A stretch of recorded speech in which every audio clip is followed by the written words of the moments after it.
Assalamualaikum warahmatullahi wabarakatuh. Perkenalkan, nama saya Gevira Zaira Sofa dengan NIM 4444230067 dari kelas 4C Teknologi Pangan.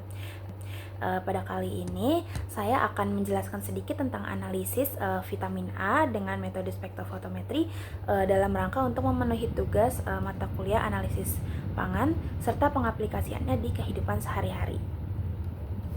Vitamin A atau yang juga dikenal sebagai retinol merupakan vitamin yang larut dalam lemak dan disimpan dalam hati. Zat gizi ini bersifat esensial yang artinya sangat dibutuhkan oleh tubuh namun tidak bisa diproduksi oleh tubuh sehingga harus dipenuhi dengan memperolehnya dari luar. Contohnya dari makanan yang kita konsumsi sehari-hari. Nah, vitamin A ini memiliki beragam fungsi penting bagi tubuh, contohnya untuk menjaga kesehatan pada penglihatan, mendukung pertumbuhan, lalu memperkuat sistem imun tubuh, serta membantu pelepasan cadangan zat besi untuk membentuk hemoglobin guna mencegah penyakit anemia defisiensi besi atau ADB. Nah, sumber vitamin A ini bisa berasal dari bahan pangan hewani maupun nabati. Contohnya pada telur, ikan, hati sapi, wortel, bayam, brokoli, umbi-umbian, dan masih banyak lagi. Nah, oleh karena itu penting sekali terutama pada industri pangan untuk memastikan kandungan vitamin A yang terdapat pada produk pangan. Nah, pada kali ini analisis vitamin A-nya ini menggunakan spektrofotometri UV vis. Jadi spektrofotometri UV vis ini merupakan metode analisis yang sangat cocok untuk menetapkan kadar vitamin A yang ada pada produk pangan.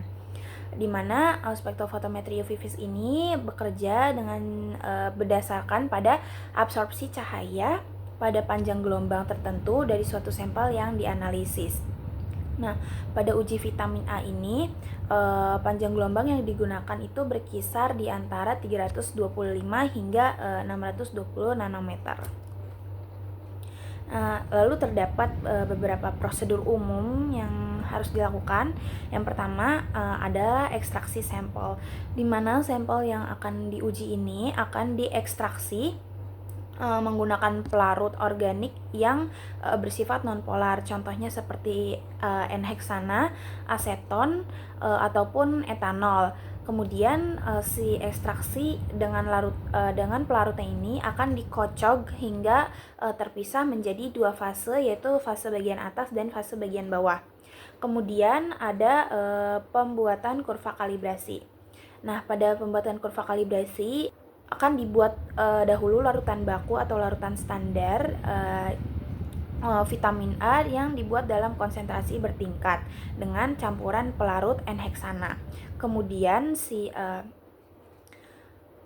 larutan bakunya ini akan diukur absorbensinya pada setiap konsentrasi dan panjang gelombang maksimum, kemudian dibuat kurva hubungannya. Kemudian dilakukan pengukuran spektrofotometri UV vis, di mana pelarut murni ini awalnya diukur dengan spektrofotometri untuk mengatur nol absorbensi. Kemudian jika sudah, sampel filtrat diuji dengan spektrofotometer hingga nilai absorbensinya muncul.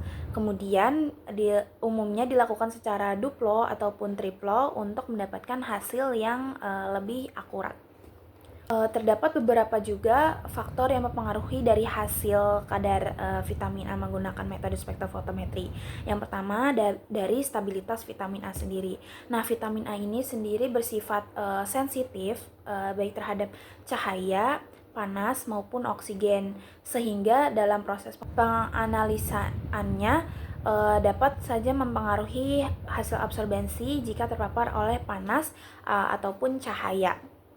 Kemudian ada dari jenis pelarut, di mana pemilihan pelarut ini dapat mempengaruhi efisiensi ekstraksi dari vitamin A.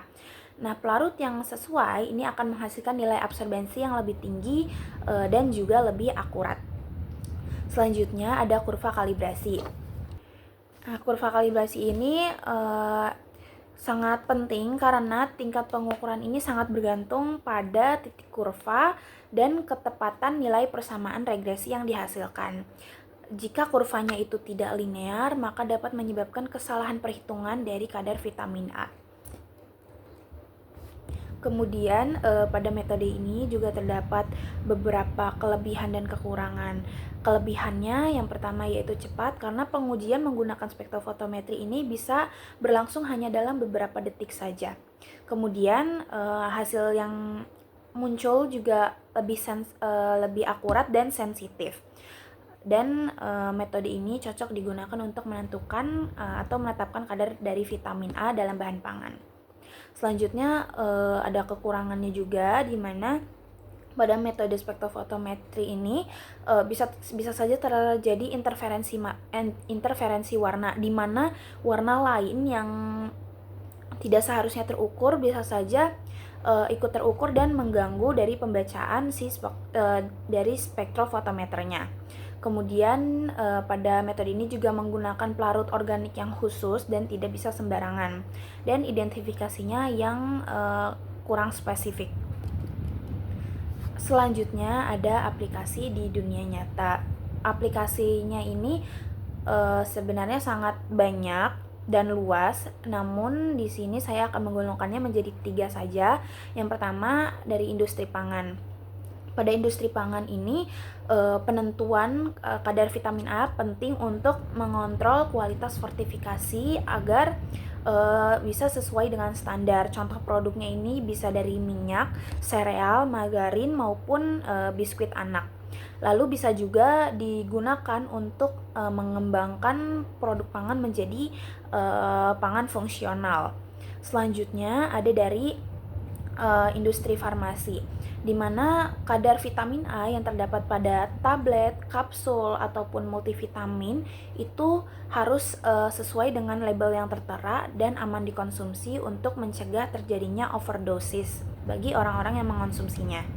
Kemudian untuk bidang kesehatan, jadi untuk vitamin A sendiri ini jika terjadi defisiensi atau kekurangan, maka dapat menyebabkan beberapa gangguan kesehatan seperti gangguan penglihatan, berkurangnya kekebalan tubuh, lalu bisa juga memicu penyakit anemia defisiensi besi atau ADB, serta dapat mengganggu pertumbuhan serta perkembangan pada anak.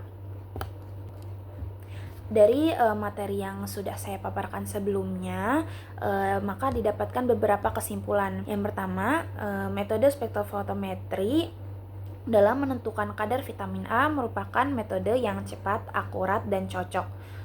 Lalu panjang gelombang untuk menentukan vitamin A ini sekitar 325-620 nanometer atau tergantung pada sampel yang diuji. Kemudian pelarut yang sesuai ini akan menghasilkan absorbensi yang lebih akurat. Kemudian aplikasinya ini aplikasi dalam penentuan kadar vitamin A menggunakan spektrofotometri ini sangat luas dan penting, terutama dalam industri pangan, industri farmasi, dan pada bidang kesehatan. Mungkin sekian dari saya, kurang lebihnya mohon maaf. Wassalamualaikum warahmatullahi wabarakatuh.